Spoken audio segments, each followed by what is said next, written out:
me peiné hoy. Bueno, bienvenidos, bienvenidas. Buenas tardes, buenas noches o inclusive buena madrugada para aquellos que que nos van a ver en el viejo continente. Me da un enorme placer poder presentar hoy a un colega que a mi humilde juicio, dentro del marco de los constructores de instrumentos antiguos de América en general, ¿no es cierto? De la del sur, de la del centro y de la del norte, bueno, es uno de los maestros. Pocos maestros que tenemos, yo me arriesgaría junto con Sebastián Núñez, junto tal vez con Matías Krom, ¿sí? Y a algún otro o alguna otra que se me está escapando, no muchos más. Estamos hablando del colega, del compañero Daniel Jost, con quien vamos a tener hoy la charla que él la denominó Cuerdas pulsadas con historia, y que sin mucho más que decir, apago la cámara, apago el micrófono y somos todos oídos. Gracias, Daniel, por prestar tu tiempo con nosotros. Bueno, buenas noches o buenas tardes a todas, a todos. Muchas gracias, Rafa, por la invitación. Muchas gracias a este espacio que me brinda la diplomatura para compartir, porque realmente compartir entre artistas y artesanos siempre es un placer. Así que bueno, es un placer estar con ustedes. Voy a tratar de darle en una hora, que es muy poco tiempo, pero es la realidad que manejamos, un poco mis experiencias. Como siempre, trato de adelantarme a lo que dice el Rafa, no, trato de achicarme bastante en la cuestión, no soy el gran maestro, soy un luthier más, igual que seguramente son ustedes. La única particularidad es que desde el principio de mi carrera elegí poner el centro, el foco en el desarrollo de instrumentos históricos, ¿no? De cuerdas pulsadas. En realidad, cuando empecé en Argentina, empecé a experimentar también con cuerdas frotadas medievales, pero bueno, después fui centrando, realmente me di cuenta que parece que no, pero que son dos mundos completamente distintos, con dos problemáticas que iban a necesitar mucho tiempo de desarrollo paralelo, y entonces saqué todo lo de cuerdas frotadas y me quedé específicamente con cuerdas pulsadas. Y bueno, así en Argentina yo soy director de coros, dirigí coros durante 30 años y docente de música por la misma cantidad de tiempo. Lo de lutería fue simplemente una pasión, una afición que tuve en Argentina, mi tallercito en el fondo del patio, como muchos, seguramente de ustedes han comenzado, no con una carrera específica, comencé absolutamente en forma autodidáctica con 3 o 4 herramientas, como la mayoría habían empezado, y poco presupuesto, y nada de materiales. Y bueno, fui creciendo en la medida de mi necesidad por llenar ese espacio, a tal punto de que, bueno, cuando decidí venir a Estados Unidos, digamos, ese desarrollo ya tenía como un ciclo bastante interesante, sobre todo en instrumentos del periodo medieval, de la Edad Media. Cuando vine aquí a Estados Unidos, lo que hice fue sencillamente, no tan sencillamente, dar vuelta a las piezas de mi profesionalismo y dejé de lado la docencia para dedicarme el 100% a la construcción de instrumentos y a la dirección coral en menor medida. Entonces, desde hace 7, 8 años que vivo acá en Estados Unidos, que estoy full time ya con un taller profesional, ¿no? Y bueno, he tomado cursos en España con Carlos González, he compartido muchísimas experiencias con gente de aquí también, que los hay y muy buenos, especialmente en la construcción de laúdes y de la familia de laúdes. Bueno, eso soy yo. Nada más, porque lo que quiero compartirles es bastante y no viene al caso. Lo que vamos a ver, lo que intento hacer hoy es dar un pantallazo de contexto histórico de cada uno de los periodos que mencioné: Edad Media, Renacimiento, Barroco y Clasicismo, Romanticismo, como un solo bloque, digamos, al final. La idea, yo creo que un luthier que se decide a abordar la construcción de un instrumento histórico, si no realiza primero un ejercicio de contextualización histórica, va a ser muy difícil que tenga éxito, ¿no? Porque a diferencia de los instrumentos modernos, entre comillas, o instrumentos estandarizados, como la familia de las cuerdas en los violines, el violonchelo y contrabajo, las guitarras clásicas, que si bien tienen alternativas, están bastante dentro de un criterio. Todo lo que son instrumentos históricos siempre están nadando en cierto tipo de ambigüedad, de falta de información, de contraposición de informaciones y fuentes, de tener que como modernizar el instrumento para que el músico moderno, el músico actual, que va a ser quien me va a comprar el instrumento, tenga las posibilidades reales de tocarlo, etc. Entonces, en el caso de los instrumentos, lo que me he dado cuenta rápidamente es que no se puede copiar por copiar. O sea, yo creo que cada luthier de instrumentos históricos crea su camino de investigación y toma decisiones a lo largo de ese camino de investigación y de formación para tener un concepto, ¿sí? Que seguramente es bastante distinto al de todos los demás digamos, construyen esto como un calidoscopio de tendencias entre todos los luthieres. Eso es lo que yo considero más importante. Entonces, contextualizar el instrumento en la época es lo primero que hay que hacer.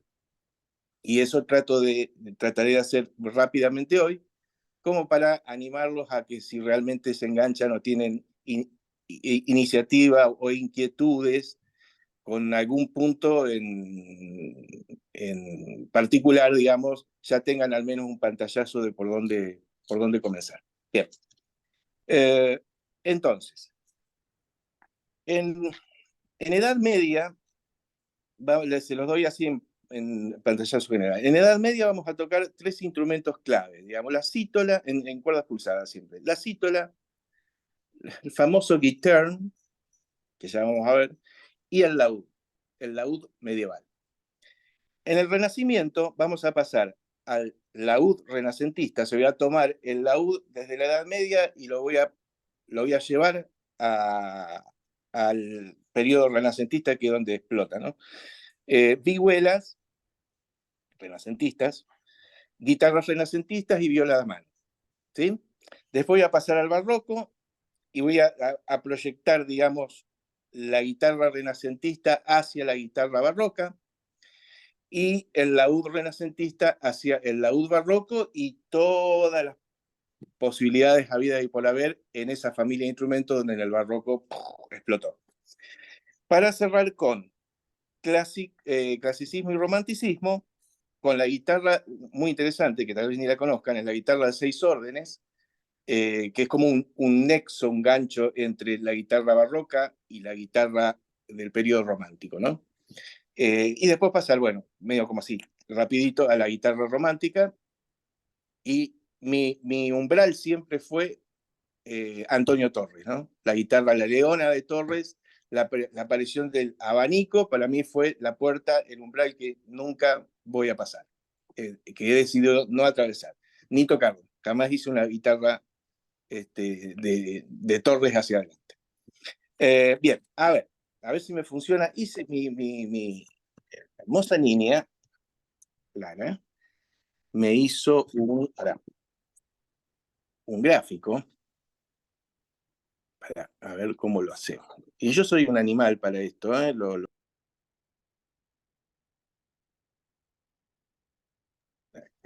todas las opciones. Vamos a ver. Ahí está. Compartir pantalla y...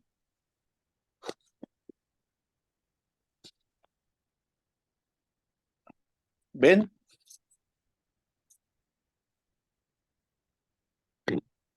¿Se alcanza a ver? ¿Alguien me puede responder si se ve? No, te estamos viendo vos todavía. Fíjate si la compartiste. Oh, la. Ok, ahí vamos. Yo sabía que soy un animal, pero soy bien medieval. No pasa nada, tranquilo. Fíjate simplemente cuando Ahí va. A ver. Lo puse, o sea que lo puse. Compartir. Vamos de nuevo. ¿Qué es? ¿Una pestaña o es una carpeta?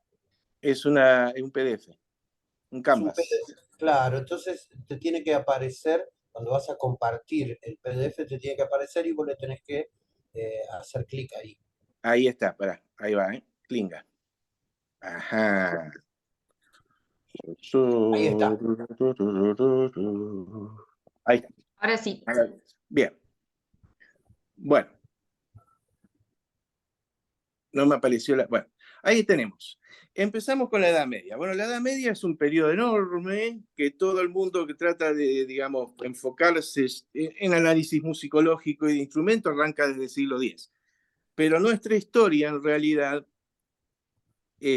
arranca por lo menos 400 años antes, ¿no? El problema de la Edad Media o el desafío de la Edad Media es que no hay un solo instrumento sobreviviente. Si alguien se los dice, está mintiendo. No hay. Hay una sola cítola en un museo de Inglaterra que la han modificado y toqueteado tanto y la han transformado de última en un instrumento de cuerda, casi como una especie de viola o violín, un intento así, o sea que con tanto toqueteo poco podemos deducir. Entonces, al no haber ni un solo instrumento sobreviviente, y en Europa prácticamente ninguna mención específica técnica de los instrumentos, una descripción técnica de los instrumentos, lo único que nos queda por hacer es apoyarnos en la iconografía y en las esculturas de la época. ¿Sí?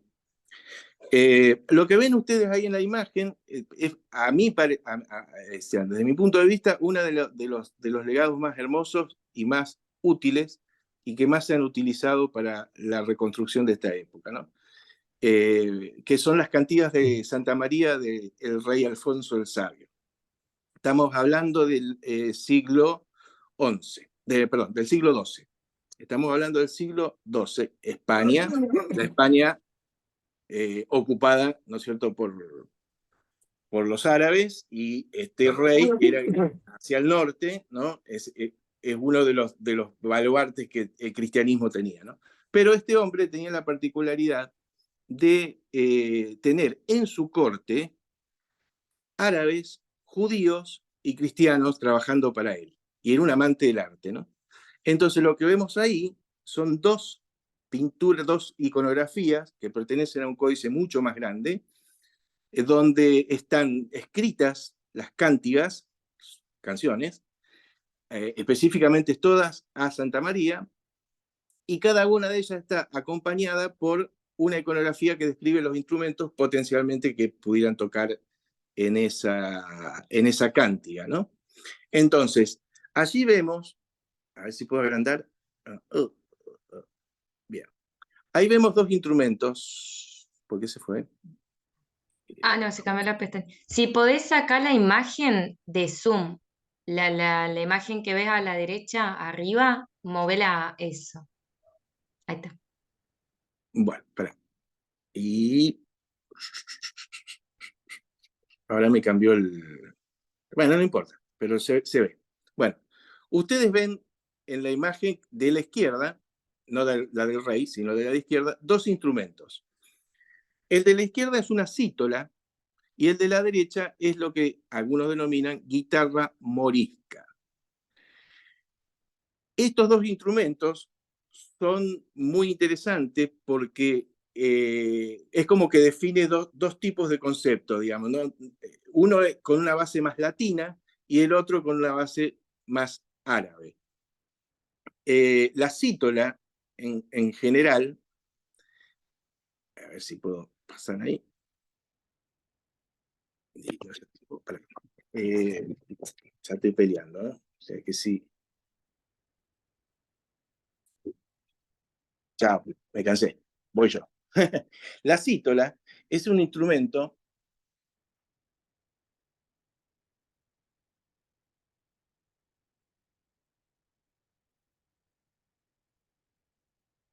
bien. ¿Me ven? Sí. Vamos al... Sí, sí. La cítula, voy en vivo ahora. Esto es una copia de lo que yo le estaba mostrando. Ya voy a volver a intentar con las imágenes, ¿no? La cítola es un instrumento de 4 cuerdas, que en realidad, por eso, es lo que le decía al principio, ¿no? La Edad Media específicamente es como no poder encontrar 2 instrumentos iguales ni por casualidad, en toda la iconografía y todas las esculturas. Lo que nos hace pensar que en realidad era una etapa de una enorme investigación. Por el otro, de que no había una especie de camino de lutería definido, sino que cada uno iba haciendo como podía y con quién podía los instrumentos que podía. De ahí es como que se agruparon familias. Una de las más importantes en instrumento de cuerda pulsada es esta. Casi siempre en todas las esculturas aparecen 4 cuerdas simples o 4 cuerdas dobles o la primera simple y las otras dobles, todo tipo de experimentaciones habidas y por haber, ¿no? Yo en este caso construí en 4 y una extra, que no tiene nada en este momento, para poner doble donde el músico quiera reforzar. Básicamente eso era lo que se hacía con el tema de, de sumar cuerdas y generar los órdenes, ¿no? Hacer cuerdas dobles. La idea de hacer la cuerda doble era generar mayor cantidad de sonido en determinado ámbito del instrumento. Básicamente, bueno, las rosetas o eran así simples. En algunos casos hay instrumentos que tienen la mitad de la tapa con parchment, con cuero, y la otra mitad con madera. Otra de las características es que el puente siempre es como el del violín, es apoyado, no pegado. Entonces las cuerdas pasan de largo y se anclan a una tastiera como la del violín. Eso está en todas las cítolas así. Es una particularidad para un instrumento de cuerda pulsada, ¿no? Salvo los mandolines después, pero es típico de los instrumentos. ¿Verdad?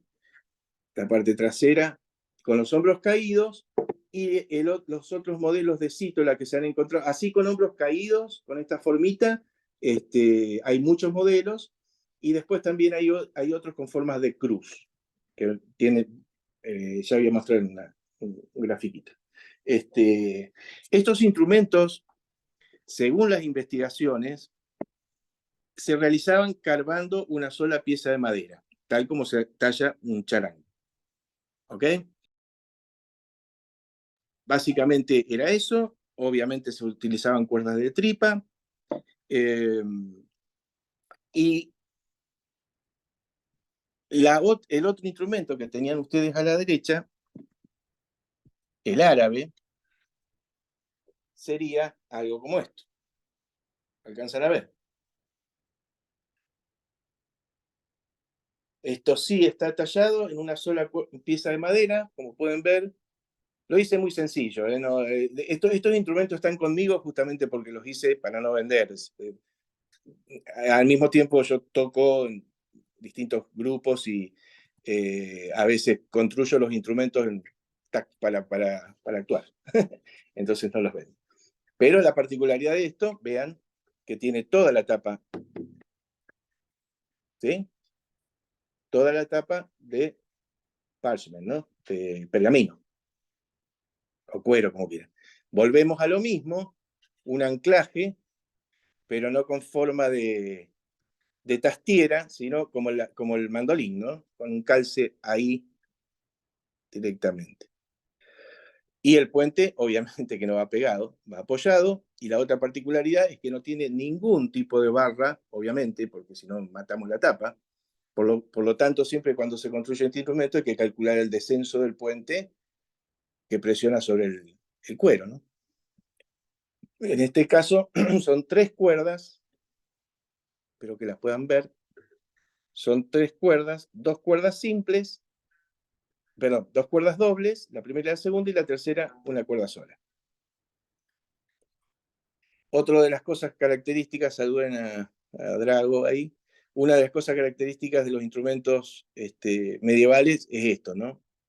Formas de cabezas de animales, en mangos, en cabezas curvas como esta, exageradamente curvas. O sea, después tenés todo un problema para manejar la tensión, ¿no? Porque baja un montón. Pero en este tipo de guitarras así, que se llaman guitarra morisca, la particularidad del mango es justamente que tenga esa forma así de hoz. Bien. Estos instrumentos, a ver si puedo, voy a intentar otra vez, porque cerraría Si el gran querés, problema. yo comparto la presentación. Te ¿Sí? ayudo con eso. Sí. ¿Podés? Bueno, hacerlo. Esa es mi hija, los presento. Lara, quien hizo la presentación, a sabiendas de que yo no la iba a poder manejar. A ver.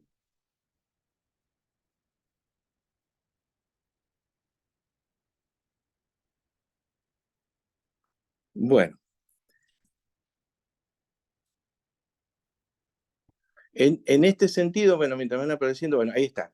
Esa es una cítola de la misma característica exactamente que le mostré, pero esta que construí era ensamblada, y esta de las imágenes que vendí hace un par de años atrás está totalmente carbada, ¿sí?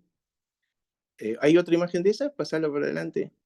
Ahí está. Bueno, ese es un sumario que hizo un musicólogo de aquí de Estados Unidos, muy interesante, un gráfico muy a mano alzada, pero ahí ustedes pueden ver todas las tendencias. Él hizo como una especie de recopilación de las tendencias, ¿no? De las formas de cítola, y pueden ver lo que les decía antes. Algunas tienen forma como de capilla en los hombros, con hombros caídos, que vendría a ser la segunda de abajo y la última de abajo. Y las otras tienen, y también la tercera de abajo, ¿no? Y las otras que tienen esa forma como de cruz, ¿no? Con hombros rectos y por lo general, lo que yo he visto en todas las esculturas es que este tipo de cítolas eran bastante más chicas que las que les he mostrado anteriormente.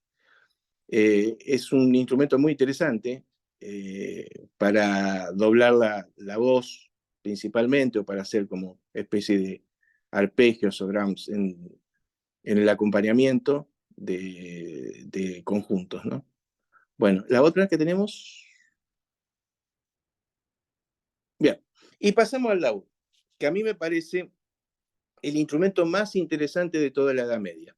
Primero porque marcó algo muy concreto, la extraordinaria diferencia que había entre el Oriente y el Occidente en el desarrollo de muchos aspectos, casi todos. Tecnología, matemática, filosofía, medicina, astrología, astronomía, etc. Del centro justamente de este mundo, digamos, del Asia Menor, específicamente de Persia, aparece este instrumento, allí denominado ud. En realidad, la diferencia entre la palabra ud, según algunos, ¿no?, que yo comparto, la palabra ud y la palabra laúd, es simplemente que en Persia se lo llamaba ud, y cuando el mundo árabe invade la península ibérica y aquel español medio que se estaba fabricando, trataron de hacer lo que siempre se hace en el castellano, ponerle el artículo. Entonces ahí terminó llamándose laúd, donde la es el artículo de la palabra ud. Entonces estamos hablando de un mismo instrumento genérico. Este instrumento, fíjense ustedes la gran diferencia que hay, que yo estoy hablando de las cántigas de Alfonso el Sabio, de las cítolas, o sea, los instrumentos europeos específicamente, en el siglo XI, en el siglo XII. Y en Persia, el desarrollo de este instrumento específicamente comienza en el año 683, ¿sí? Con un instrumento que es mucho más complejo que cualquier otro instrumento que se puede imaginar en la época, tecnológicamente y filosóficamente. Porque en realidad este instrumento, hay que saberlo, no era un instrumento pensado desde la tecnología del instrumento o desde la música como herramienta, sino la filosofía con la que se constituía el cosmos de esa civilización, de esa cultura persa. Entonces, ese instrumento es un instrumento que está pensado desde su geometría para una función específica, pensado incluso desde el encordado que utilizaba para una función filosófica, anatómica, astronómica. Ellos encontraron una relación entre las cuerdas, su diámetro, su característica, porque incluso la hacían de tripas de distintos animales a cada una, y la tenían de distintos colores, porque para ellos cada cuerda representaba un elemento de la esfera celeste que se correspondía con otros elementos de los humores humanos, o sea, la bilis, la sangre, la bilis negra, la bilis amarilla, la sangre y la flema. 4 elementos celestes, 4 elementos del cuerpo, los humores específicamente, 4 colores, y ¿qué más era? Bueno, y un montón de cosas, pero siempre en 4, ¿no? Por eso el instrumento, por una cuestión filosófica, siempre tuvo 4 cuerdas. ¿Sí? Desde ahí, el primer instrumento en realidad se llamó barbat. El instrumento que se construyó en el año 683 se llamó barbat. Posteriormente, cerca del año 700, prácticamente en el mismo momento en que los árabes invaden la península ibérica, en realidad no invaden toda la península ibérica, lo que hacen es vencer a la cultura visigoda, o sea, el sur. Y ellos crean lo que se llama el Al-Andalus, que todo el mundo, por la herencia española, de alguna forma o de otra, conocemos y reconocemos como una cultura muy fuerte. Bueno, el Al-Andalus fue el nexo de la introducción del laúd en Europa, en toda Europa. En realidad empezó en España, empezó con una forma muy, muy interesante porque por razones de tensiones en Persia, uno de sus mayores filósofos y poetas, que para los persas un filósofo y poeta era una persona de primer nivel social, cosa que habría que aprender o reaprender, tuvo algunos conflictitos allá con su, no sé, emir o lo que se llame, y pum, se ve que le pegaron la patadita y vino a parar al Andaluz. Es como Messi en Miami, ni más ni menos. Este hombre revolucionó absolutamente todo, no solamente el arte, porque era poeta y era cantante, sino también la filosofía. A tal punto que él modifica el laúd, cosa que debería ser como modificar la Biblia para ellos, y le agrega una cuerda más. Obviamente no lo hace por una cuestión digamos, de necesidad artística para él cantar un poco más, sino que el tipo tenía todo un basamento, que no viene al caso de explicarlo ahora, de por qué incluía esa cuerda. Entonces, aparece en Europa este instrumento medio mágico, con un altísimo desarrollo tecnológico, que nombré a Messi en Miami y que haya aparecido un laúd en la Europa de la cítola, es más o menos como decir qué sé yo, que en la época de Henry Ford con el Forte aparece de pronto una Ferrari. Fue muy grande. Por eso el laúd se transformó inmediatamente en un instrumento que se apoderó de toda Europa. No hay duda de eso, ¿no? Pero básicamente, en el periodo de la Edad Media, era un instrumento que no tenía ninguna diferencia, ni evolución, ni transformación, más allá de la quinta cuerda de Siriab, que era este poeta, con relación al modelo árabe. Sí tenemos dentro de los árabes ciertas modificaciones según el lugar donde ellos se fueron asentando cuando fueron conquistando, porque los laúdes de la zona del norte de África, que era el Magreb, tienen distintos, o sea, fueron tomando distintos caminos, que lo que fue el laúd europeo, si se quiere decir. Esto está muy interesante porque si me pongo un poco pesado con la historia, aguántenme, porque realmente cuando uno construye los laúdes, tiene esa tendencia, ahora ya hay planos, después de 1980 se hizo un revisionismo bestial con todo eso, con los instrumentos medievales también, eso fue muy bueno, pero es como que facilitó, digamos, la construcción, el diseño de planos, y ya a esta altura hay gente que se está agarrando mucho de la copia de planos, y toda esta cuestión se está como olvidando, ¿no? Y realmente no existen tantos laúdes en pie como para dar una línea perfecta de cómo era el instrumento, como podríamos decir en un violín, ¿sí? Entonces, digamos, me parece que esto cabe, ¿no? como aporte. Entonces, a pasar a la otra imagen. Ahí, discúlpame, ahí vemos, pásame la palabra, vuelve. El de la izquierda, obviamente, es un laúd, ¿no? El de la izquierda de todo es un dibujito, pero el de la cántiga, ese es un espectacular laúd que yo tuve la posibilidad de escucharlo en España cuando estaba tocando el curso, que fue reconstruido exactamente así, o como él lo creía, por Carlos González, que es uno de los luthieres de instrumentos antiguos más importantes del mundo, en mi punto de vista. Y bueno, ese instrumento no saben cómo suena.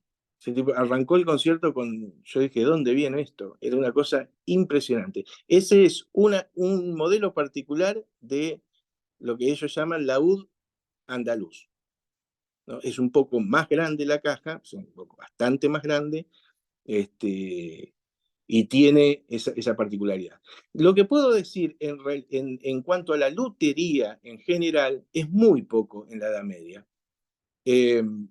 Porque, digamos, en Europa no había desarrollo como para que aparezca gente que haya tenido la inquietud de describir tecnológicamente los instrumentos que había. En Persia sí, de hecho hay muchísimos tratados donde describe específicamente cómo se debería construir el ud, pero no lo hacían desde el punto de vista tecnológico, lo hacían desde el punto de vista filosófico. Entonces las descripciones son más o menos como arreglate como puedas, pero tenés que ser muy específico. Por ejemplo, decían, la tapa debe ser lo más fina posible y debe ser pulida, como, no recuerdo la palabra justa, como hasta no poder más. Eso es lo que debía ser la tapa. Se hablaba muy específicamente de cómo debían ser las cuerdas, qué diámetro tenían que ser las cuerdas, pero, por ejemplo, nadie en ninguno de los tratados de filosofía describió cómo tenían que ponerse las barras, ¿no? Las barras y eso es como un, wow, nos está faltando un elemento importante, ¿no? Lo cual nos puede hacer pensar dos cosas, o sea, que cada uno ponía las barras con un criterio, que no había un criterio para poner barras, sino que era empírico. Ustedes saben que así, o sea, ustedes saben que pueden tomar el plano y copiar el espesor perfecto que está diciendo el plano que tiene que tener la tapa, o lo pueden buscar, ¿no? Y en eso, cuando uno se pone a buscar tanto el trabajo de manejo de espesores de la tapa como de distribución de las barras, se encuentra con instrumentos completamente distintos. Entonces, puede ser que ellos hayan apostado a esa segunda línea de construcción, ¿no? que es muy probable. Pero ya te digo, o sea, las únicas medidas que aparecen, volveme a mí.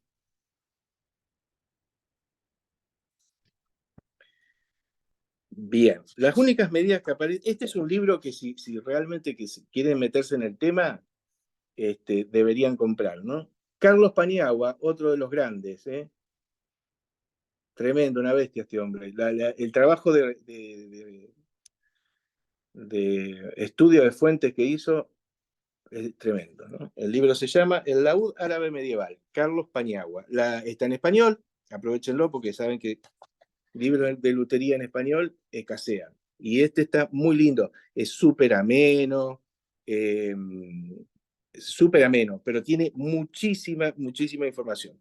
En la investigación de Carlos Paniagua, él llega, por ejemplo, de pintura e iconografía, te pone páginas enteras, te sacas el gusto de ver todas las posibilidades habidas y por haber, y él hace una diferenciación bastante importante entre los laúdes del Magreb, el norte de África, y los del Al-Andalus. Y lo que hace también muy interesante es hacer también, como todos los que estudian la fuente, una especie de síntesis de las tendencias de acuerdo al filósofo que escribía las recomendaciones de construcción de la época, ¿no? Entonces tenemos instrumentos más alargados, y por lo general, una de las pocas características que sí podemos dar como hecho es que buscaban casi siempre una forma geométrica simple, de lo que se llama de revolución. O sea, tomar el perfil de la tapa, y ese perfil de la tapa, rotarlo para la construcción de la caja. Entonces la proporción te queda, el ancho máximo de la tapa es 2 y la profundidad del instrumento es 1, ¿no es cierto? Después había diferentes relaciones en cuanto al largo. Algunos eran 4 contra 2 contra 1. Ese era más o menos en el laúd medieval la tendencia que se buscaba. Vamos bien, ¿no? O sea, una proporción,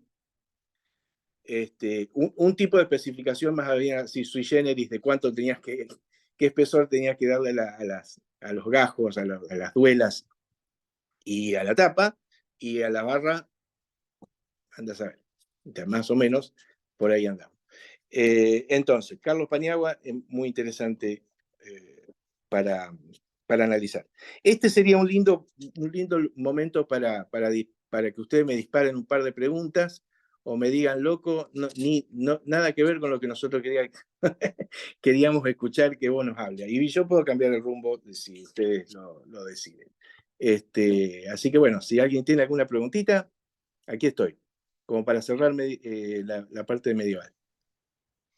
¿Qué otros autores hay sobre libros que podamos visitar? Sí, vos sabés que hay uno. ¿Ustedes son de la diplomatura? Sí. Yo me comprometo a pasarle a Rafa una listita.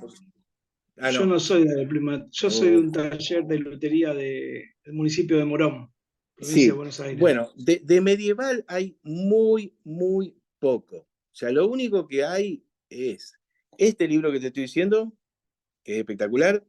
Hay otro libro que yo lo tenía, pero mi ex número 2 se lo apoderó cuando nos separamos y no lo puedo conseguir nunca más, que estaba editado por el Ayuntamiento de Cataluña y que estaba Paniagua ahí adentro metido en esa investigación. Era el resultado de la investigación de todas las iglesias de la zona y la reconstrucción de los instrumentos parte por parte y todo eso. Pero ese libro no se vende.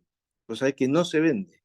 Y yo lo invoqué en aquella oportunidad, hace como unos 15 años atrás, me lo mandaron gratis, del Ayuntamiento de Cataluña me lo mandaron gratis, pero ahora no me acuerdo cómo se llama el libro, porque está en catalán.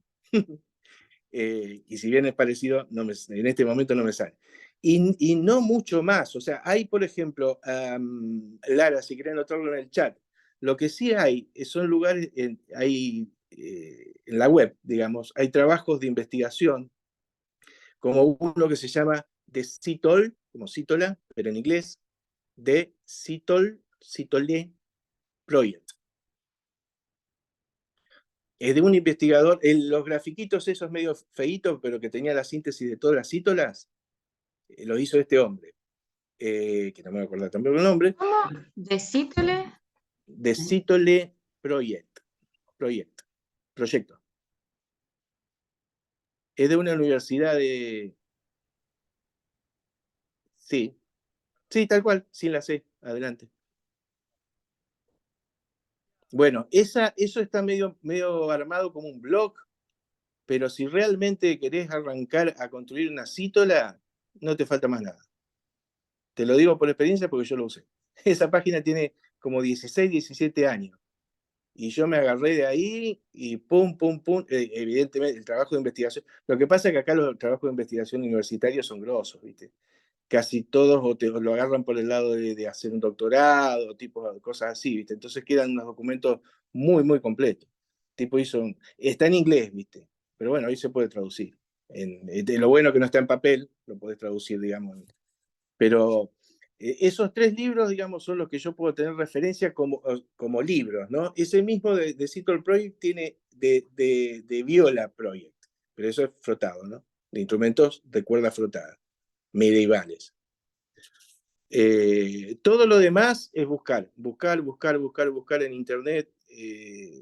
Hay, digamos, un montón de pequeños artículos que tanto Paniagua como Carlos González, Sebastián Núñez no tanto en lo medieval, Sebastián como que arranca más de Renacimiento, pero por ejemplo Carlos González sí tiene varios artículos en distintas revistas, sí, pero todas en la web, que el tipo hace mención de todo esto que estoy hablando, ¿no? Él es español, o sea, vive eso, lo vivió como algo de su cultura, ¿no? La influencia de lo árabe. Entonces él hizo reconstrucción de instrumentos desde España hacia el Magreb. Sí, está a punto de jubilarse y no se jubila nunca, porque no puede terminar nunca de construir.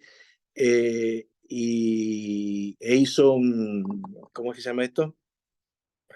Yo soy para los nombres, si no lo tengo por acá. Cuitra. Es una especie de laúd, pero de Marruecos. Y está muy interesante el bicho porque no es de esta forma así redondeada abajo, sino que viene más o menos, pero después, ¡fum!, cortan en seco en la base. Y tiene todavía el formato de los ud originales, ¿no? De cuatro cuerdas. Por Bueno, las eso es... dudas, Rafa levantó la mano y Diego también. Dale, bueno, seguimos. Voy yo. Sí. Permiso, simplemente, Daniel, es para comentarte y contarle al resto de los compañeros y compañeras que no hay ningún problema si me querés compartir el material. Nosotros lo canalizamos a través de 2 vías. Por un lado, el canal de YouTube de la diplomatura, como es que va a estar este video, y por el otro, una biblioteca en línea, que es la que vos conocés, que está en un drive, o sea que con que simplemente después aquel colega o aquella colega que no forman parte de la diplomatura necesitan de ese material, me mandan un mensaje y les habilito el drive. Y el canal de YouTube es público, pero con respecto al drive, sería simplemente eso. Me parece que es sumamente sencillo. Bien.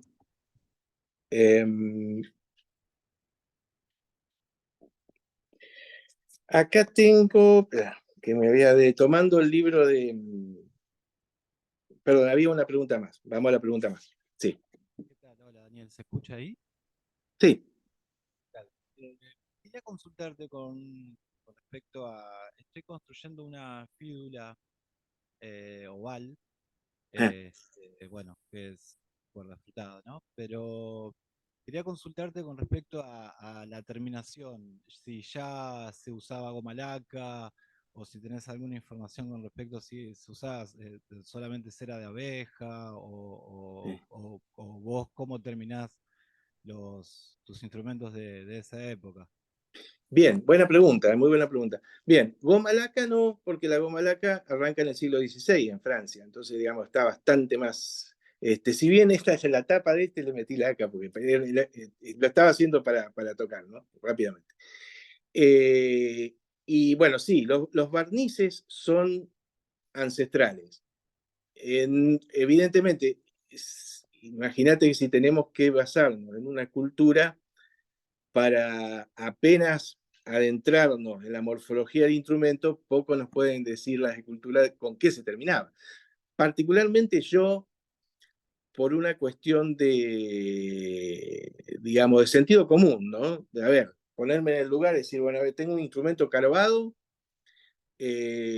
y este instrumento, o sea, por un lado, no me cabe el concepto como de impermeabilizarlo al instrumento, ¿no? Pero por el otro lado, cuando vos carvás, te quedan las vetas como se te ocurra, ¿no? En la parte del talón te quedan de punta, si le haces una hoz, te quedan las vetas en todos los sentidos posibles, y está complicado darle un finish, digamos, parejo a un instrumento que tiene las vetas puestas de cualquier forma.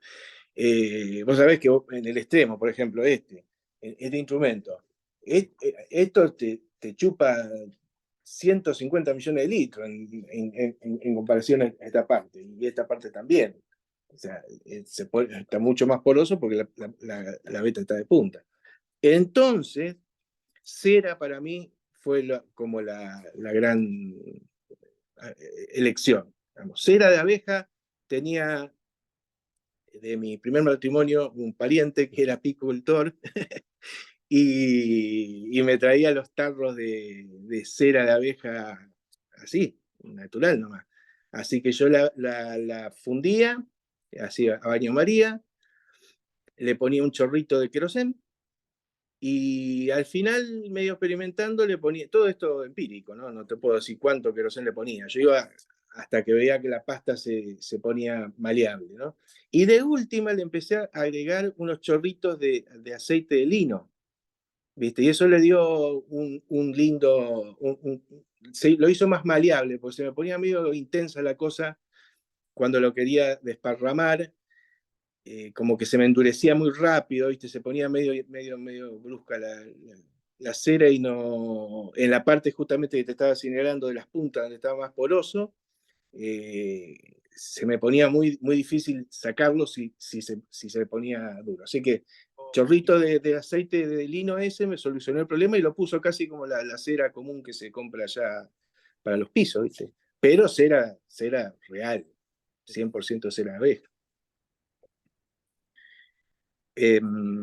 ¿Qué más? Y nada más, o sea, yo no, otros instrumentos los hacía con finish con aceite de nogal, ¿viste? Pero yo me hacía los tarros de cera y le mandaba cera.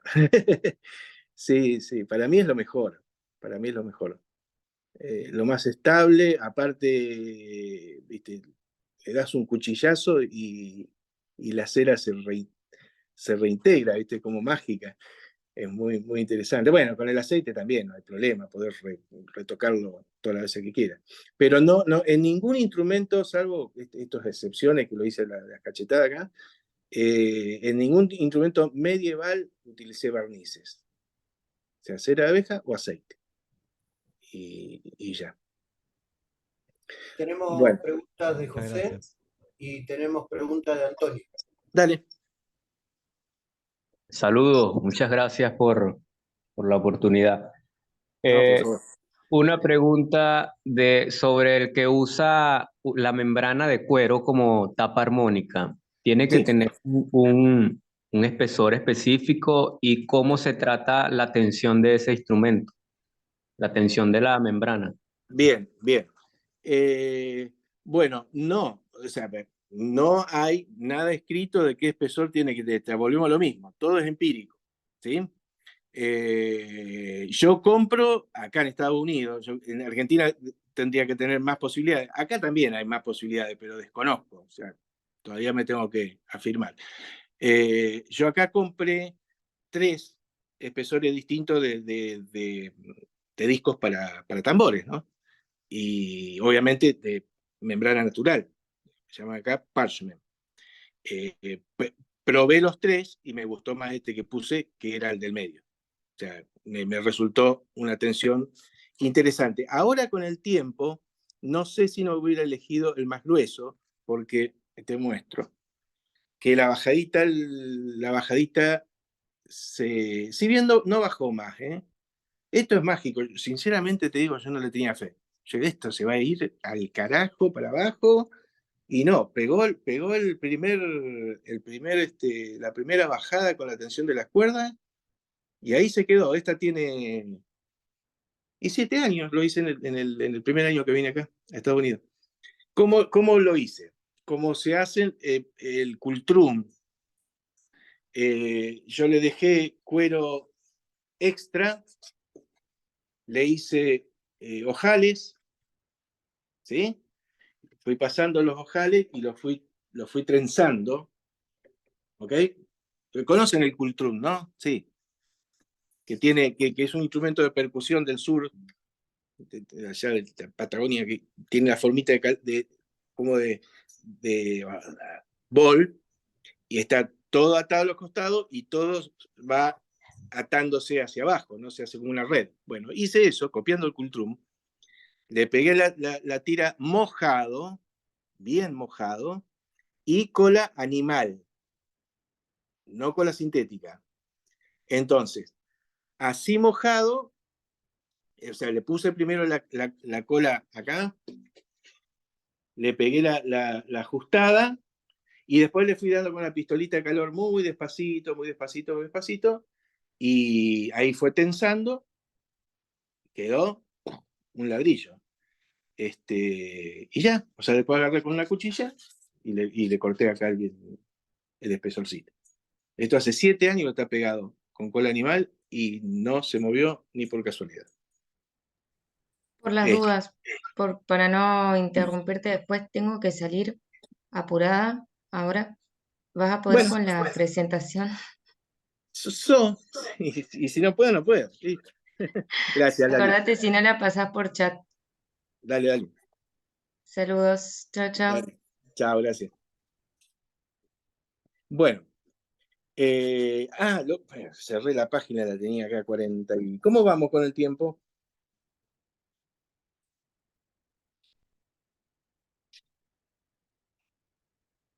Miren. Bueno, con el tiempo te diría que estamos... ¿Qué hora es? Estamos cumpliendo casi 40 minutos de charla. No. Entonces Pero atende, pero para, Daniel, tranquilo. Vos, ¿cómo estás con tu tiempo? No, yo estoy perfecto. Bien, porque hasta acá la charla está espectacular. Y digo esto y le pregunto al resto de la gente que está participando. De última, si no llegamos a cumplimentar con todo lo que pensaste, podríamos hacer una segunda parte. Ya lo hicimos con un compañero, con Nauti, que fue compañero tuyo, me parece. Sí, Nauti, sí. Claro, con el Nauti hicimos toda una cuestión de tecnología de acabados ilustres, y no daba para hacerlo en una sola charla, lo hicimos en 2 partes. Así que, de repente, si vos querés, pero pará, yo te lo pregunto acá en vivo y en directo, y si vos me decís, no, loco, mirá, mes de octubre lo tengo a full, pero si vos querés que reprogramemos mes de octubre el segundo encuentro, podemos charlar ahora tranquilos y dejás parte del material para un segundo encuentro, no sé. Sí, te digo, sí. Dale, rotundamente. Entonces, sí, porque a mí me parece súper interesante cómo se ha estado planteando con la dinámica que le diste. Capaz que ahora continúas una media horita más y ahí entra otra secuencia de preguntas y ahí paramos y después seguimos otro día. Dale, perfecto. ¿Cierto? Dale, sí, hacemos así. Me sentiría más cómodo, porque si no tengo que pegar una acelerada que nos van a quedar todo como... y es injusto para las otras épocas. Bueno, para cerrar lo que yo le decía entre la relación de la cosmovisión de la cultura persa, digamos, sobre el instrumento, que yo le decía, bueno, le tiré algunos datos al azar, ¿no? Los tipos tenían bilis negra, flema, sangre y bilis amarilla. La bilis negra se relacionaba con la tierra. La flema se relacionaba con la tierra y a su vez con un concepto de, ¿qué sería esto? De percepción fría y seca. Esa es la cuerda 1. ¿Entendés? Cuerda 1, bilis negra, tierra, fría y seca. La cuerda 2 era la flema, que representa el agua y es fría, pero húmeda. La cuerda 3 era la sangre, representaba el aire y era caliente y húmeda. Y la bilis amarilla representaba el fuego y era caliente y seca. Cuando ellos tocaban, relacionaban la 1 con la 3 y la 2 con la 4. ¿Cómo lo hacían? No sé. He tocado un poco de nubias, se llaman, que son las del Magreb, pero creo que las toqué medio de caradura. Pero no puedo decir cómo hacían los tipos para generar música conceptualizando cuestiones relacionadas, porque lo aplicaban a la medicina, o sea, la música específicamente era sanación. Era sanación. Entonces, hay un relato que en este mismo libro está contado de un tipo que estaba a punto de morirse, él era el que lo escribía, ¿no? Y escuchaba que mucha gente estaba tocando, el barrio era ruidoso, ¿viste?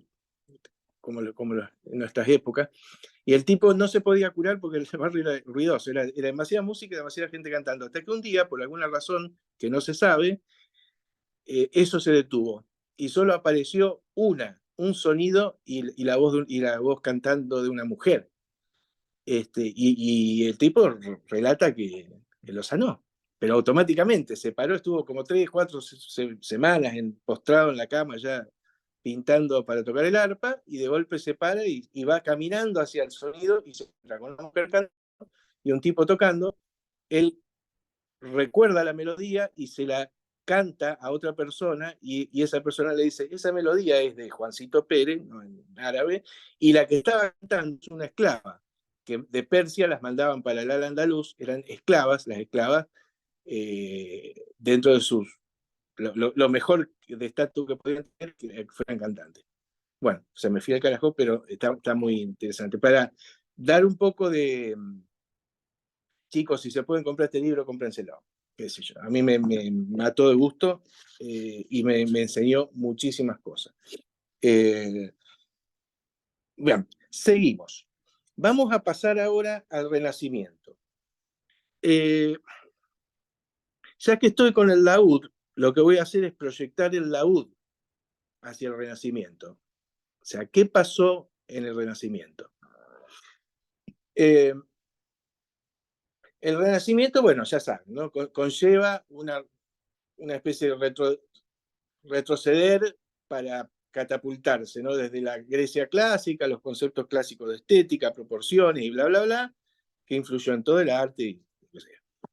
También sabemos que todo pasaje, digamos, de un periodo artístico, de un periodo a otro, no fue parejo en todos los lenguajes artísticos, y en este caso, en el instrumento fue uno de esos casos. O sea, no fue que en 1400, qué sé yo, 90, los laúdes empezaron a hacer así, no. Laúdes de corte renacentista, 1560, 1570, de ahí en adelante, tenemos lo que se puede definir un laúd renacentista, y que también, yo considero, podemos decir un laúd europeo. ¿Sí? La gran diferencia es, en principio, el laúd se introduce en España, pero España no abraza al laúd. El laúd, una vez que el laúd, una vez que los árabes fueron expulsados, y los judíos también, de España, hubo como una especie de, loco, reforcemos la nacionalidad, porque esta gente nos pasó por arriba culturalmente, y tenemos vergüenza nacional. Entonces, nacional no, porque no existía España, ¿no? Los distintos reinos. Entonces, como una especie de adversión al laúd. O sea, España de alguna forma fue la semilla que lo vio nacer, pero no lo continuó. Los españoles continuaron con otra línea de instrumentos que terminaron siendo la guitarra española. La guitarra fue el instrumento que los españoles dijeron, esto es español, esto es nuestro. Es la guitarra. La guitarra de 4 órdenes en el Renacimiento, después pasa la guitarra de 5 órdenes en el Barroco, que fue la guitarra barroca, y también llamada guitarra española, y siguieron, hasta en Torres y más allá. Pero lo que sucedió con el laúd fue lo que sucedió cuando atravesó la frontera de España. Digamos, fue el resto de Europa cómo lo asimiló al laúd. Y acá aparecen dos cambios fundamentales.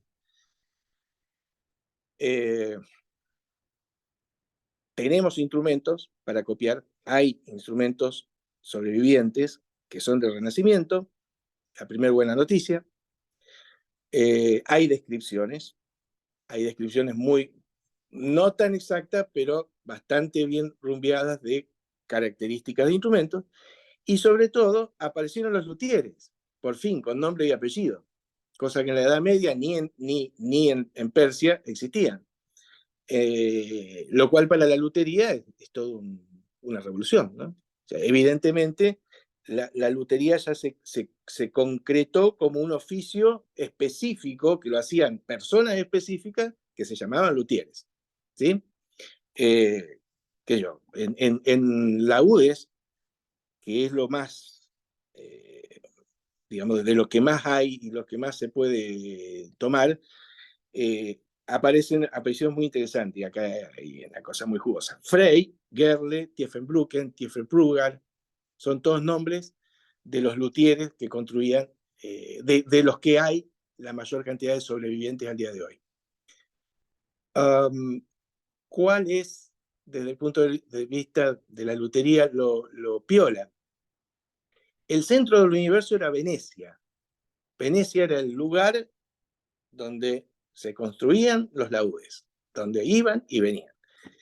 Pero el 80% de los luthieres eran alemanes.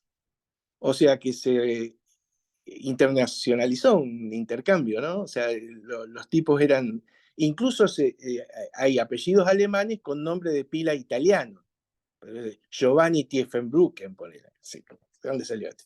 Se cambiaban el nombre de pila para trabajar en Venecia. Muy interesante. Y otra cosa interesante para reflexionar, que es lo que más me hizo reflexionar estos últimos años, de romperme todo para hacer instrumentos completos, es que cada vez que más se investiga, más se llega a la conclusión de que no lo hacía una persona. De que los instrumentos eran construidos cooperativamente.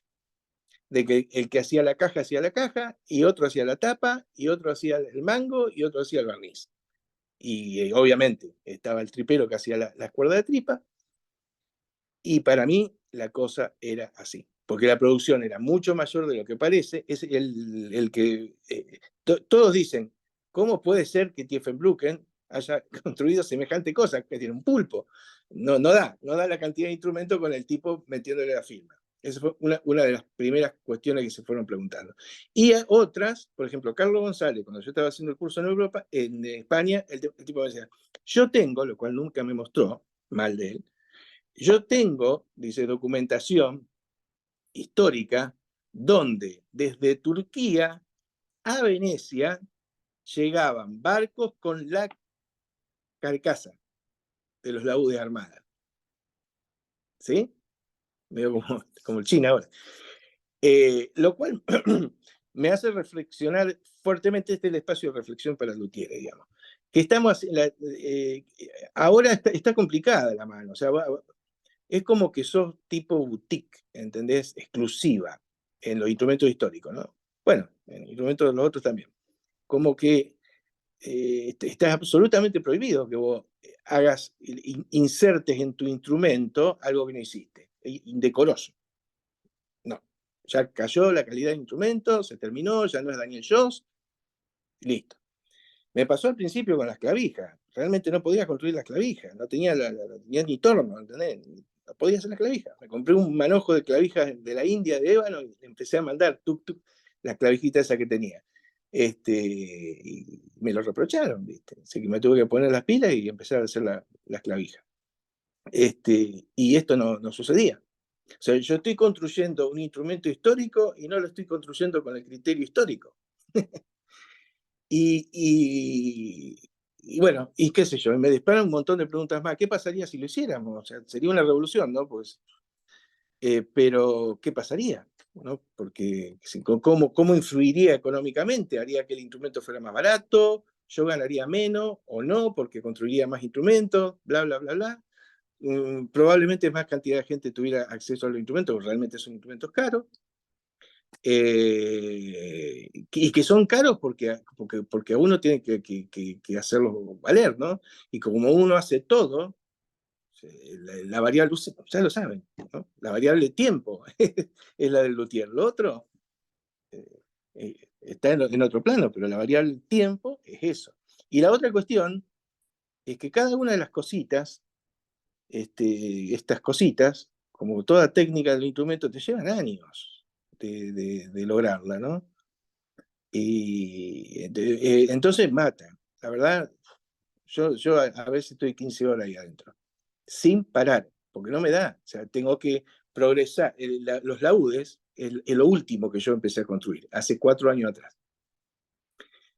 Entonces tuve que disparar el perfeccionamiento de la construcción de la roseta, que ya saben cómo es, en la tapa, no fuera de la tapa, porque si lo haces fuera de la tapa ya te la critican, en la tapa, calando con una cuchillita exacto número 11, tiqui, tiqui, tiqui, tiqui, y después con un bisturí con curvita para darle esa sensación de 3D, un laburo de la Gran 7. En el spruce, que es una madera más perra para, ¿entendés? Se te quiebra, cuando la miraste así o le palanqueaste la cuchilla, puff, se fue la barrita al carajo y ya empezás a rezongar, perdés la tapa. Tenés toda esa historia. Tenés la historia de aprender a hacer el molde del instrumento. El laúd, el molde, es el alma del instrumento. Te lleva una semana por lo menos hacerlo. No sé si otro lo hace más rápido, voy a aprender, porque es una geometría complejísima.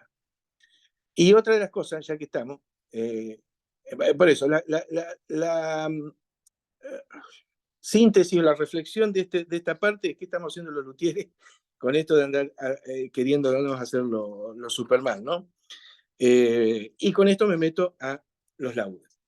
El laúd renacentista es un laúd que evoluciona del de 5 cuerdas que había hecho Siriab a 6, ¿no? Arranca con 6 cuerdas el primer modelo de laúd renacentista.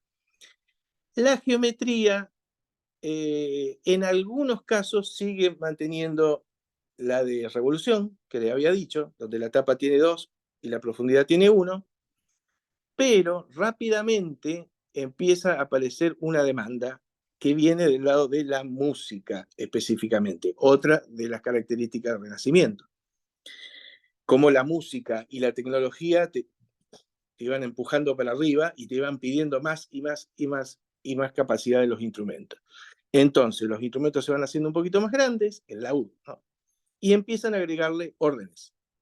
Entonces, el más básico, digamos, tiene 6 órdenes. Cuando digo órdenes, no sé si alguno no lo sabe, orden es la cuerda, pero cuando tiene 2 o 3 en algunos instrumentos juntas para tocar, ¿no? Entonces, primer orden es la primera cuerda, segundo orden la segunda cuerda, como la mayoría de los instrumentos, la primera cuerda por lo general no va doble, va simple, y las otras cuerdas doble. Entonces, 6, 7 y 8.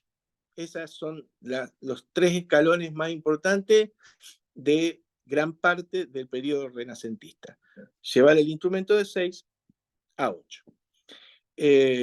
Y al final, el periodo tardío, con Dowland en Inglaterra, con el músico, ¿no? Él era muy específico, digamos, para el tipo de música que estaba haciendo en su requerimiento y ya necesitó un laúd de 10 órdenes. ¿Sí? Y ahí se termina el periodo, digamos, de evolución del laúd renacentista. En donde cada vez que vos estás metiendo una cuerda, vas teniendo un desafío, que es sumarle un poco más de tiro de cuerda, porque vas a agregar, siempre agregaban en el bajo, hay una razón que ya les cuento, o ya la deben saber. Siempre ibas agregando una al bajo. La estructura base seguía siendo la misma. La afinación es sol, re, la, fa, do, sol. Sol, re, la, fa, do, sol. ¿Sí? Ese es el de 5. Al otro era sol, terminaba en sol, le agregaba un fa. le agregaban mi, le agregaban re, o si no, algunos saltaban una tercera, según el tipo de repertorio que vos quieras abordar. Pero cada vez que vos agregas un bajo, te va quedando chico. Tenés que agregar al menos un centimetrito de tiro de cuerda, el laúd de 6, 7, con 59 centímetros estaríamos funcionando bastante bien. De 59 a 60. Pero ya de 8 se queda cortito y ya tiene que tener 60 a 61. ¿Sí? Al alargarle el tiro de cuerda, toda la estructura del instrumento se modifica. ¿Entendés? Porque si vos agregás nada más el mango, el centímetro en el mango, te quedan los trastes desproporcionados. Si bajás el puente, jamás en la vida de Dios, no se puede tocar el puente de un laúd ni medio milímetro. Porque la estructura de barras que elegiste y que concebiste tiene que ser esa, y el puente tiene que estar en ese lugar. No podés bajarlo, o sea, le doy un centímetro más al modelo que hacía, le pongo el puente, ya tengo el centímetro y listo. Chao. Tiraste el balance del sonido al carajo para siempre. Entonces, había que resolver también el tema de volumen, porque no se trata solamente de estirar la cuerda, eso lo van a ver con todas las materias de la diplomatura, con Ángel, sobre todo en acústica, todo ese tipo de cosas, sino el volumen de aire de esa caja, que eso lo habíamos visto con Esteban, del globo rojo. Entonces, empiezan a aparecer desafíos de característica estructural, o sea, los laúdes que tenían la proporción 2:1, o sea, el ancho de la tapa de 2 y la profundidad de 1, empiezan a ser insuficientes, porque al hacerlo más grande, lo haces más panzón, y vas a terminar tocando como los que tocan la vihuela mexicana, la grande, ¿no? La de los bajos. Entonces empiezan a generar modificaciones en la estructura de revolución del instrumento, y los empiezan a hacer más achatados, y más anchos de tapa, pero más chato. Y eso genera un toqueteo adentro de las duelas que no te da una idea. O sea, cuando vos tenés un instrumento de revolución 2:1, te matás de risa porque casi todas las duelas son iguales. Tienen forma de pescadito, ¿viste? Digo, pescadito. La penúltima y la última siempre se te va a complicar y te va a dar dolor de cabeza. Pero cuando vos modificás la estructura 2:1 incluso llevaban, digamos, el espacio, lo llevaban a hacerlo más panzoncito para atrás, hacerlo más panzoncito para adelante. Los tipos buscaban en la distribución de ese aire interior una justeza, ¿no? Buscaban lo justo. Trabajo impresionante. Imagínense sin computadora ni nada. Y vaya si lo lograban, ¿eh? Entonces, cuanto más va avanzando el laúd, para nosotros, para los luthieres, la cosa se va poniendo más complicada, ¿no? Si bien el oficio de hacer, digamos, la técnica de construcción siempre es la misma, ¿no? Que no la voy a explicar esta noche porque... bien, entonces, con el laúd nos detenemos acá en este periodo, ¿no? En esta reflexión acerca de la lutería. ¿Qué más? Bueno, yo les digo, conquistó Europa. Era el instrumento por excelencia, ¿no? Como instrumentos de cuerda. Y ahora voy a dar los dos instrumentos paralelos, y con esto creo que ya estaríamos terminando hoy, que pertenecen al mismo periodo, ¿no? Uno es la vihuela renacentista.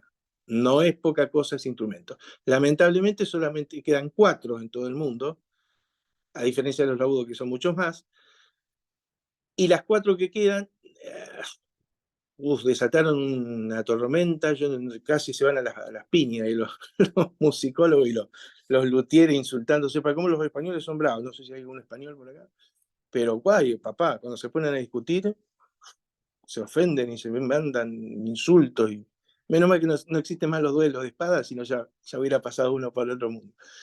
La cuestión es que la vihuela como que está relatada, hay 2 libros muy interesantes, tratamientos que describen el instrumento y cómo tenía que ser encordado y características. Uno el de Bermudo, Fray Luis Bermudo, Es de 1555, publica ese libro.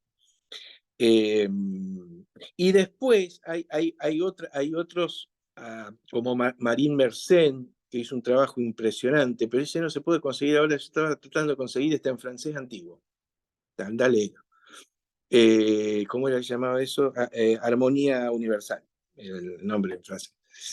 Que hizo un trabajón impresionante.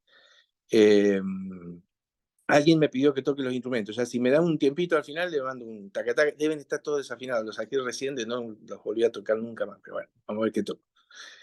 Vamos a ver si toco. Entonces, la guitarra renacentista, ¿de dónde salió? Está complicada la mano. Porque en la Edad Media, cosa que no mencioné, así que lo menciono ahora, había en la literatura, digamos, menciones de un instrumento que se llamaba guitarra. Ok.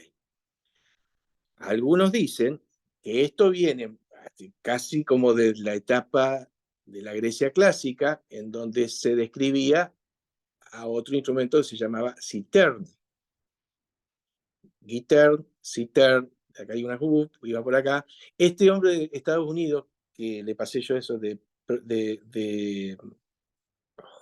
Citol Project, hizo todo un laburo que es muy convincente, no sé si tiene razón, pero la verdad que se rompió, hay que respetarlo por lo menos por todo el trabajo que hizo. Y este hombre dice que sí, que digamos, de la lira griega básica, es de donde sale la contextura de la cítola. Y si había un instrumento que se llamaba guiterne, probablemente hay una relación entre la cítola y ese guiterne. Pero en las cantigas, ciertos musicólogos dicen, el guiterne es ese que está ahí, y tiene formita de laúd en realidad, chiquitito. Ese es el problema de la Edad Media, que desata pasiones y pugilatos. ¿Viste? Por ejemplo, a uno de los chicos que me preguntaba del finish, me habló de una fídula. ¿Sí? Bueno, fídula, yo hice fídula, hice como 7, 8 fídulas. Hasta que, como les dije anteriormente, dije, no, esto no. Pero hay un despelote con eso, o sea, algunos lo llaman violas.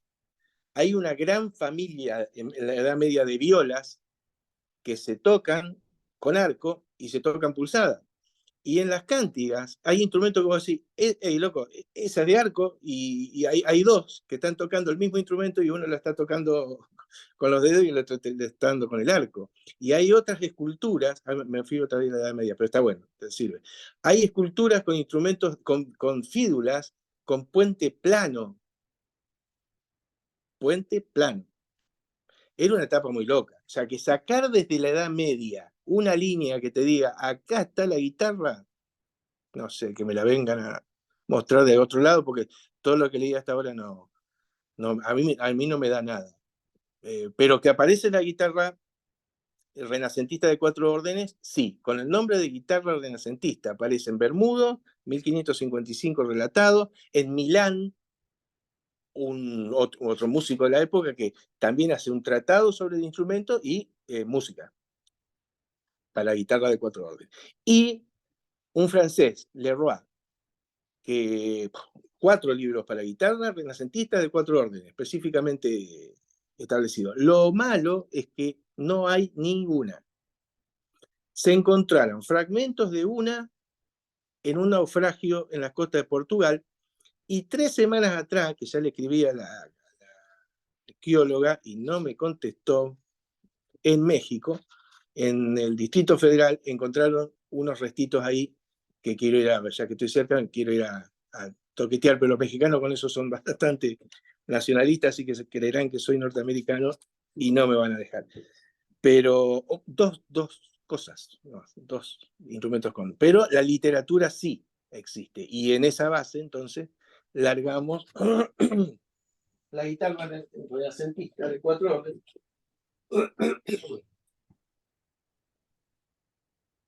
Que yo tengo este modelo, que también lo construí, y no es en mi último modelo, pero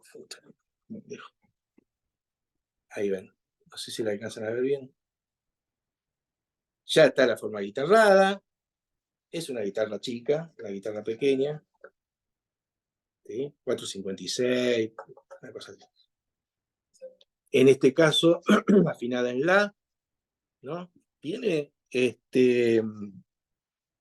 afinada en La, pero ya con la relación de la guitarra, ¿no? O sea, si la guitarra afinás en Sol, tenés Sol, Re, Fa sostenido y Si.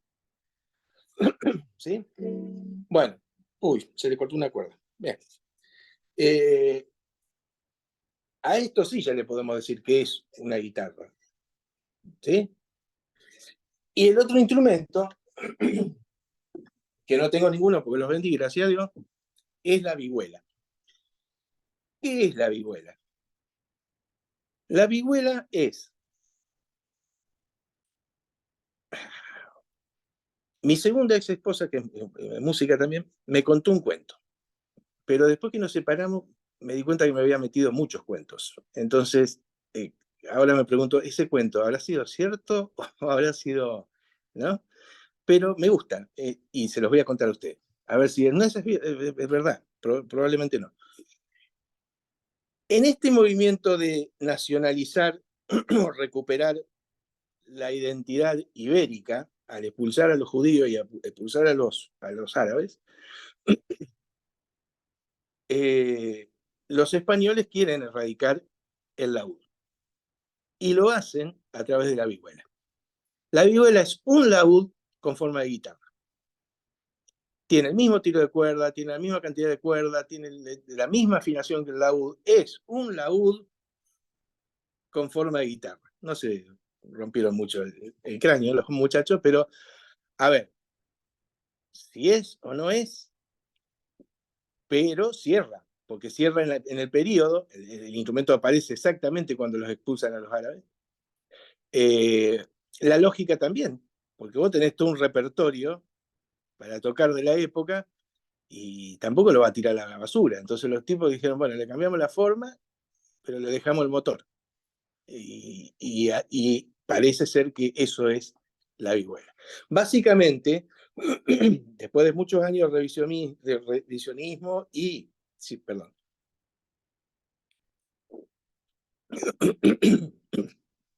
Si ustedes siguen Europa está reventando de música antigua.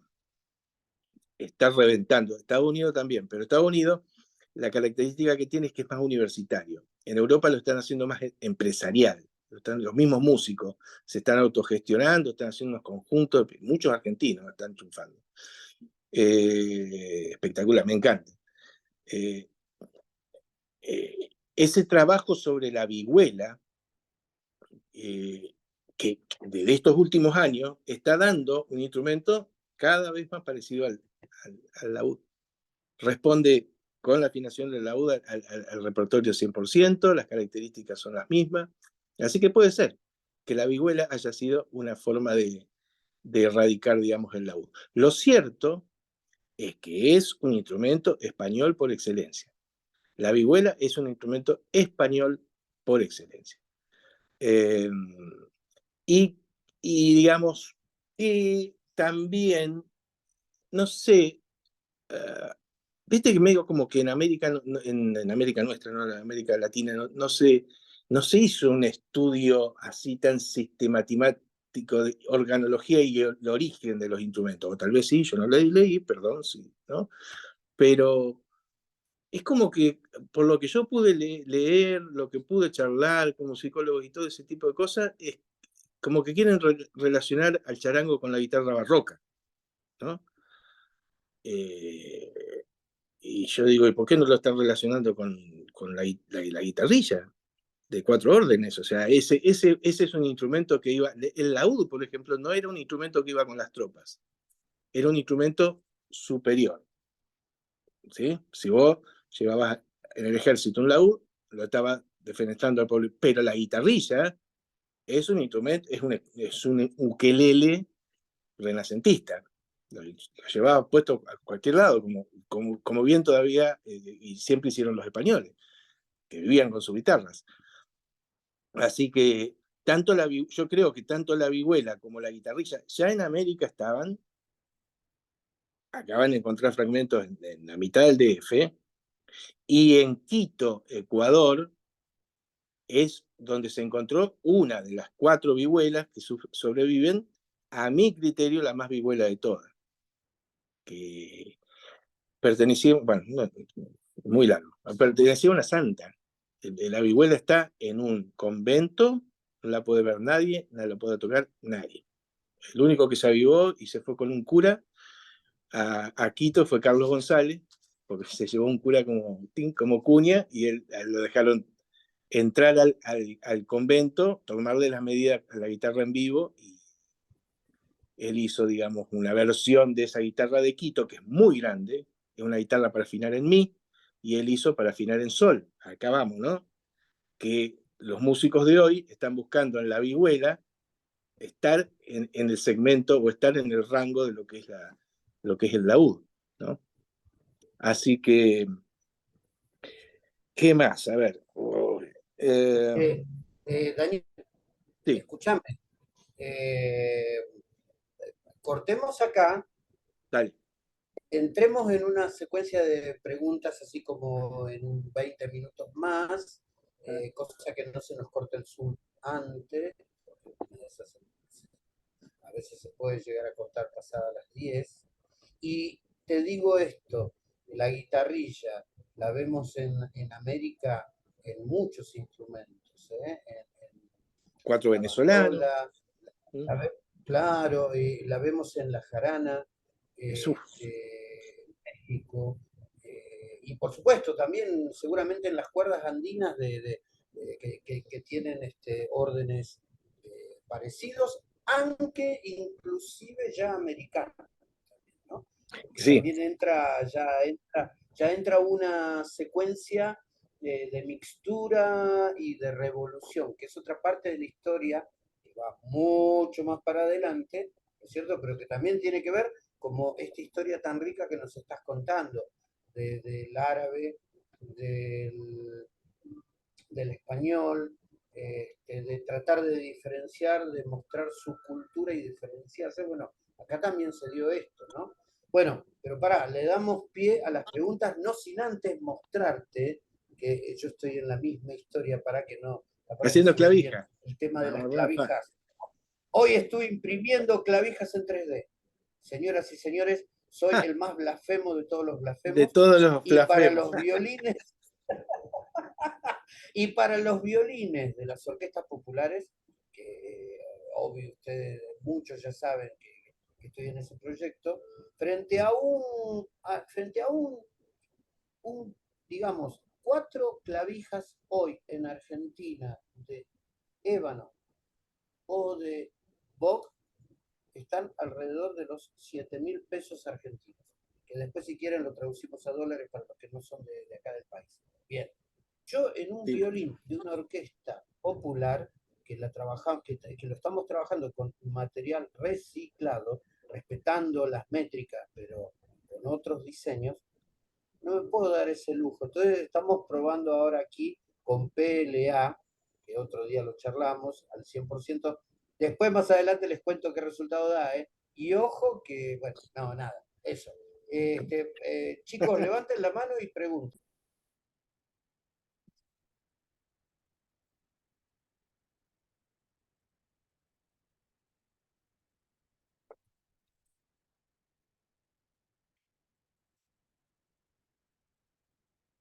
No sé si alguien está levantando la mano, ¿eh? No, yo estoy viendo todos, casi todos Edgar. sin... Edgar, adelante, prenda su micrófono. Hola, sí, ¿cómo les va? Buenas noches. Muchas gracias por la charla, primero de todo. Mi pregunta viene muy a cuento ahora de lo que se estaba hablando recién, que es con relación a la cuestión de modernización de instrumentos antiguos, de aplicar o de introducir ciertas modificaciones a diseños originales con el objetivo de, digamos, de obtener mayor eficacia en algún aspecto. Me interesa esta pregunta particularmente, esto es entre paréntesis, yo estoy diseñando un collage para la materia de Raúl Soros. Y, por ejemplo, estoy pensando en introducir Cejuela en el puente, que digamos, los collaciones tienen, justamente están en esa, digamos, género de instrumentos que tienen una diversidad muy grande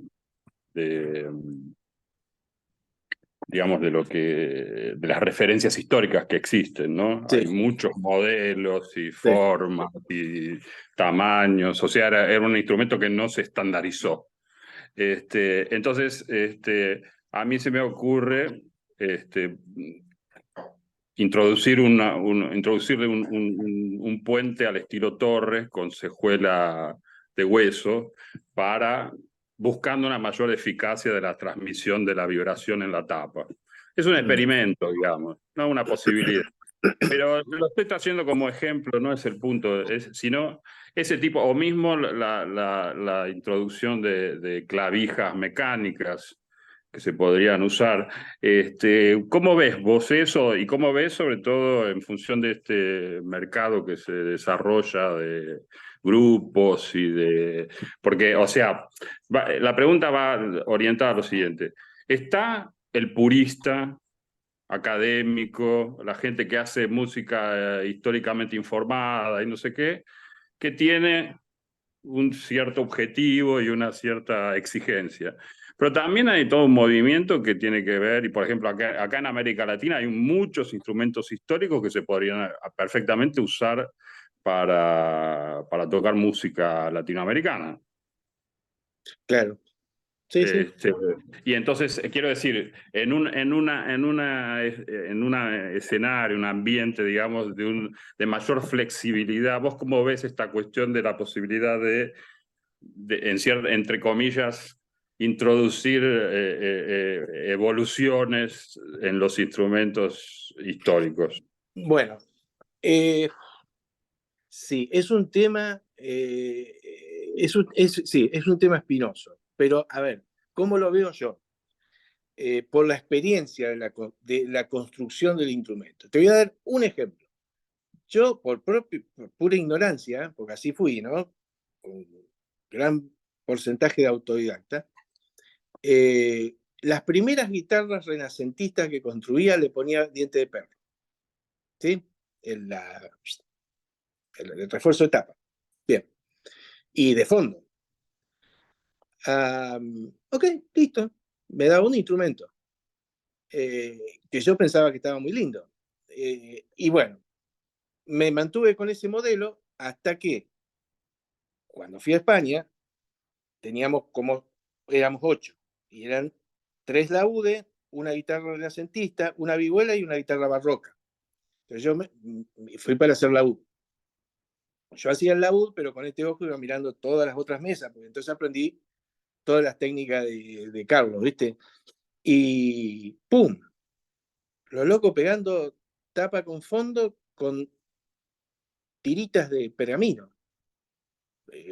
Así, tic, tic, tic, tirita de pergamino. ¿Y la tapa? ¿Cómo va a pegar la tapa? Con triangulitos tan diminutos como las tiritas ¿no? Cada más o menos, ponerle así, 4 o 5 centímetros.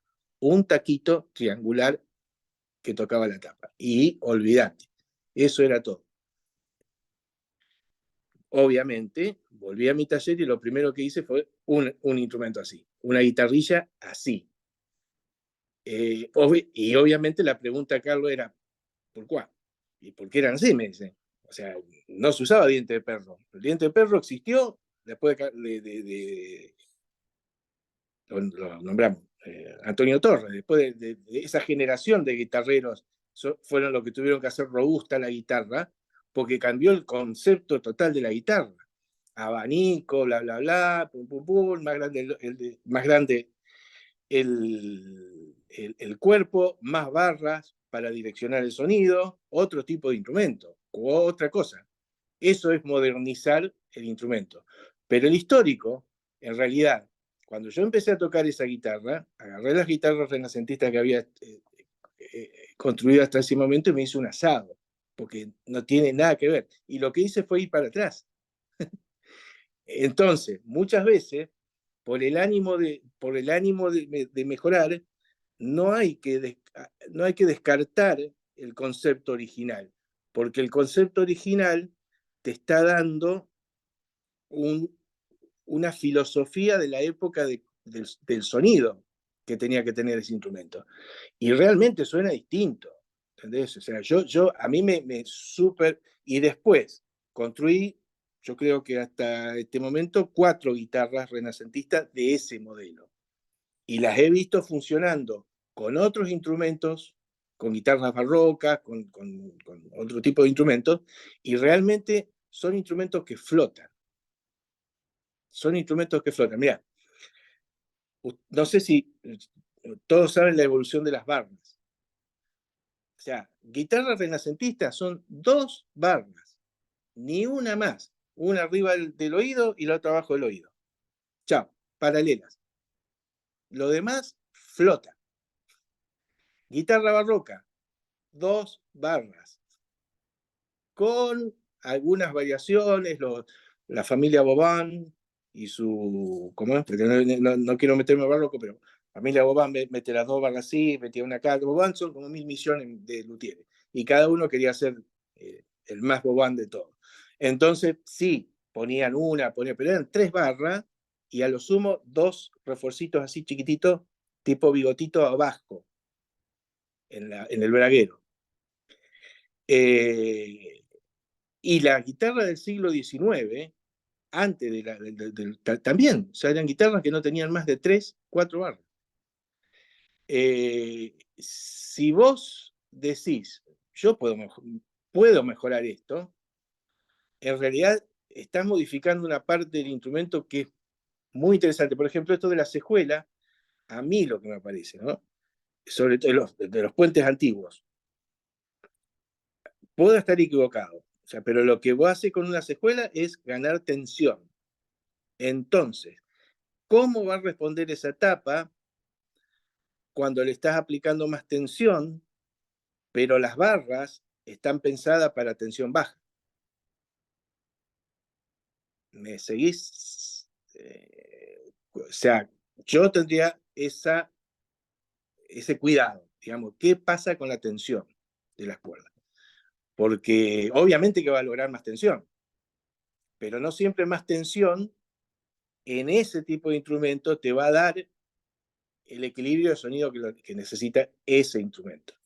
Entonces, yo no soy purista, pero siempre me vuelco a hacerlo más, digamos, a mantener la mayor cantidad de elementos. Ahora, por ejemplo, ¿para qué tengo que enchufar? Que estoy quedando sin batería. Lo que sí hago, por ejemplo, bueno, yo no construí archis ni colaciones, pero sí teóricas, ¿no? Y acá viene una cuestión muy interesante. Es muy difícil conseguir materiales. Los materiales, las maderas, no son las mismas las maderas de nuestro siglo XXI a la calidad de madera que tenían en aquella época. Y se ve en los instrumentos de la época. Entonces, decís, bueno, a ver, el mango, el segundo mango, que tiene una teorba, tiene 86, 165, las que yo estoy construyendo son las mías, ¿no? Fíjate el segundo mango que tenés, es de spruce, tiene que ser de abeto, porque nadie se banca semejante pedazo de mango cuando tocando con una madera maciza, entonces eso va de spruce y forrado, perfecto. Y yo no le confío al spruce de ahora. O sea, no está fácil primero conseguir spruce en quarter, en corte radial, largo, y para hacer ese tipo de mango. En esas proporciones, acá, a mí me cuesta conseguir. Moraleja, lo que consigo es lo que consigo. Y no le tengo la misma confianza que si le compro la tapa a un tipo que lo está secando desde 1900, no sé cuánto, que compré la última. Estaban espectaculares, con los ojos cerrados la uso porque... Pero por ejemplo, ese tipo de madera no le tengo fe en su estabilidad. Entonces, ¿qué hice? Ahí sí metí tecnología. Me compré una fibra de carbono, una barra de fibra de carbono cuadrada, hueca, pum, fibra de carbono de punta a punta, total va forradito, y nadie la vio. Y yo estoy tranquilito de que ese instrumento va a funcionar, porque sabes si te dobla todo, se te va al carajo, porque viste lo que son las teorbas, o sea, se te fue 2-3 milímetros de altura acá y no lo puedes tocar más, ¿viste? Y no es un problemita que lo vas a arreglar fácil, tenés que cambiar mango, porque eso ya está, cuando falló, ¿viste? Entonces, donde aplico tecnología es en ese tipo de cosas y por supuesto en ciertas técnicas. Yo cuando hacía vaciado, en mi casa en Argentina tenía 2 gubias y tenía un martillo, me quedaban los brazos así, pumba, pumba, pumba. Bueno, ahora no hago más instrumentos medievales, pues, por una cuestión de que no se venden. Pero ahora los últimos que hice vaciado, agarrar el roller y listo. Bueno, en ese tipo de aportes tecnológicos, bienvenido sea para el brazo de uno. Pero en instrumentos antiguos, ya te digo, yo veo, yo noto, percibo, tocando y construyéndolo, que son instrumentos que, ¿cómo te puedo decir de alguna forma? Es como la diferencia entre la estructura de un puente carretero y de un puente colgante, digamos. Estos están colgados, flotan. Y si no flotan, los estás teniendo, ¿no? Y cambia. La experiencia con la guitarra renacentista fue feroz. Fue decir, te las tiro todas a las que hice antes, porque es otro instrumento, es adorable. Mirá, una experiencia acá en una universidad de Estados Unidos donde fui con 2 guitarras que había hecho, un meeting, una cosa así, que no era de guitarras antiguas, era un super concertista que había venido a dar un máster. Pum, pum, pum. Aparecí yo con la guitarrita esta, que era una guitarra Polané del siglo XIX, francesa, hermosa guitarrita. No, la mía, hermosa la guitarrita. Y la guitarra de 6 órdenes, que es lo que quiero hablarle después. Y el tipo se estaba bajando de un pedazo de guitarra que era una cosa increíble. No me pregunten porque yo ya dije, de torre para adelante no entiendo nada. Pero era un pedazo de guitarra increíble que le había salido algo así como $15.000. Bueno, el tipo, guitarras antiguas, qué lindo, trum, pum, pum, ¿viste? Hace con esto, se baja de ese monstruo y me agarra la Paul Ané, que es una guitarrita así que flota toda, y empieza a tocar el tipo y dice, me apareció un concepto que me voló la cabeza. Esto es un Fórmula 1, me dice el tipo. Esto es un Fórmula 1 al lado de un autito de calle, me dice, pero dejate de joder, acabas de dejar una máquina de guerra. Entonces, pero esto flota, dice. Es un sonido que, dice, la verdad que no me esperaba encontrar un sonido así en un instrumento así. No sé si responde tu pregunta, pero digamos, eso me dio a mí un, hey, está, ¿no? Porque yo podría haberle hecho un montón de toqueteo a esa guitarrita en las barras para que sea más picante. Pero no, yo no lo hago, digamos. Salvo que aparezcan revisionismos históricos, dice, bueno, a ver, que aparecieron. O sea, a ver, si uno mira los laúdes que se construían en 1975, que me han dado para reparar acá, laúdes de 1974, 1975, mamita, ¿viste? Son unos dinosaurios, son intocables. O sea, claro, porque el laúd desapareció del mapa, o sea, desapareció del mapa. Recién, como yo y los nombres, Brem, el apellido, es un guitarrista que empezó Julian Bream.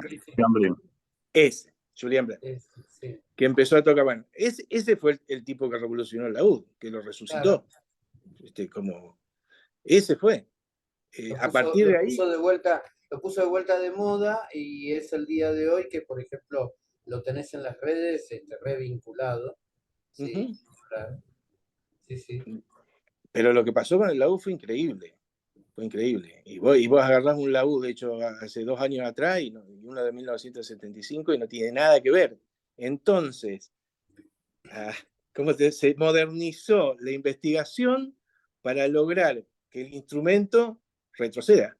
En realidad, porque habían avanzado en 1975 hacia un lugar X e imaginaron un instrumento que no tenía nada que ver. Es un ladrillo, los laúdes anteriores de 1980. Son ladrillos, salvo excepciones. Con barras gruesísimas, con tapas pesadas, los abrí y decís, te podés encontrar con cada cosa ahí. Pero bueno, es así. Con mango sobreelevado. Me tocó uno con mango sobreelevado. Tremendo. Bueno, ¿alguna pregunta más? Otra pregunta más, todas las que quieran. No, yo creo que estamos en tiempo como para cortar este encuentro. Si les parece bien a todos, después nos ponemos de acuerdo con Daniel en privado, a ver qué fecha de octubre él dispone, qué lunes de octubre él dispone, como para hacer el siguiente encuentro, pero tomen nota de todas estas cuestiones como para de ahí en más retomar, ¿no es cierto? Como por ejemplo, esto que estaba charlando recién Edgar, y que nos ponía en el tapete también otra cuestión interesante acerca de la, yo no diría modernización, sino que diría el ayornamiento de acuerdo a la tecnología que disponemos hoy. Y que de alguna manera va de la mano con lo que decía Daniel recién, de que aquellos que empezaron a redescubrir este instrumento, por decir el que estábamos charlando recién, le aportaban toda la tecnología o la ideología luterística, por así decirlo, de ese momento, de la década de los 70, y hacían de estos instrumentos algo duro, mientras que llevó casi, o mejor dicho, no casi, llevó 30, 35 años, recuperar el concepto también ideológico, ¿no? de que el instrumento tiene que flotar, en el decir de Daniel, que es nuestro invitado de hoy. Y bueno, nada, tomen esos conceptos. Digo esto, Daniel, ¿a vos te parece que está bien? ¿Cerramos aquí? Sí, perfecto. Perfecto. O sea, me quedan un par de cosas más, pero bueno, lo que anótelas para el próximo encuentro. ¿Qué les dale, parece? Dale, perfecto.